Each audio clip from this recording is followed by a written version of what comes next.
السلام عليكم ورحمة الله وبركاته، متابعين قناة عالم العروض والتقنية. أهلا ومرحبا بكم في فيديو جديد. هكلمكم النهاردة عن أفضل عرض للكاش باك أورنج عاملاه للشهر الثالث على التوالي، وهو كاش باك لما بنشحن كارت الكهرباء بتاعنا من خلال برنامج سهل ومن خلال وسيلة الدفع أورنج كاش، بنحصل على كاش باك 25% من قيمة الشحنة، ولكن بحد أقصى 100 جنيه. يعني أقصى شحن ممكن، أقصى كاش باك نحصل عليه لما نشحن ب 400 جنيه هيجي لنا ال 100 جنيه كاش باك. شحنا بأكتر من كده مش هيجي لنا أكتر من 100 جنيه. شحنا بأقل من كده مثلا زي 100 جنيه هيجي لنا 25 جنيه كاش باك بس. عشان نشحن كارت الكهرباء بتاعنا بندخل على كهرباء، وبعد كده كارت الكهرباء، وبعد كده شحن الكارت، وبعد كده بنقرب الكارت من ظهر الجهاز. لازم الجهاز يدعم خاصية ال NFC وكمان الكارت بتاع الكهرباء. تعال كده نجرب.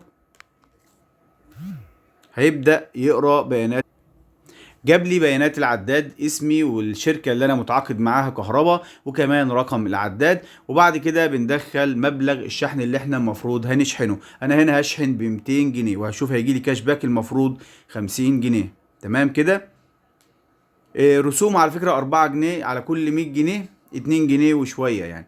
يعني هنا على 200 جنيه جالي رسوم 4 جنيه 56 قرش. ده بيبقى سهل جدا تشحن من خلال برنامج سهل وخاصية ال NFC، بدل ما تروح مثلا إدارة الكهرباء على الأقل هتاخد مواصلات. فالموضوع بيبقى سهل وآمن وكويس جدا. الناس اللي ما عندها NFC تجرب تشحن من برنامج سهل ومن خلال الابليكيشن، وكمان من خلال الدفع بأورنج كاش. هنعمل ادفع.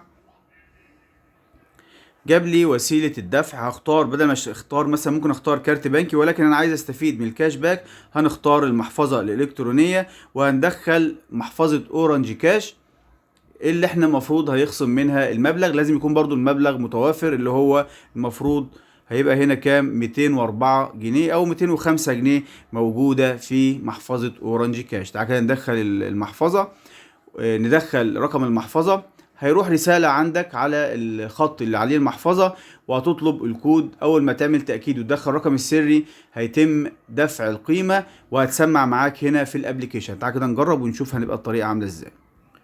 زي ما حضراتكم شايفين اتبعت طلب دفع للرقم اللي انا دخلته اللي عليه اورنج كاش. هروح اكد الطلب وهيسمع معايا بعد كده في الابليكيشن، وان شاء الله هينزل لي الكاش باك. زي ما انتم شايفين كده جالي ادفع 204 و56 قرش لدلتا مصر اللي هو برنامج سهل، وهطلب شباك 7115 شباك، وهدخل الرقم السري وهيتم دفع القيمة. وبعد كده نرجع تاني للابليكيشن. اكدنا العملية، دخلنا الرقم السري، قال لي تم الدفع بنجاح. هرجع بقى للابليكيشن واشوف الكاش باك نزل ولا لا. لما ارجع للابليكيشن هيقول لي لديك شحن الكهرباء غير مستخدمة بقيمة 200 جنيه. هحط الكارت جنب الموبايل تاني عشان انقل الشحنة. كده تمت عملية الدفع بنجاح، والشحنة كمان نزلت على الكارت. هاخد بقى الكارت وهحطه في العداد. كده يبقى تم الشحن. نشوف بقى الكاش باك هينزل لنا ولا لا.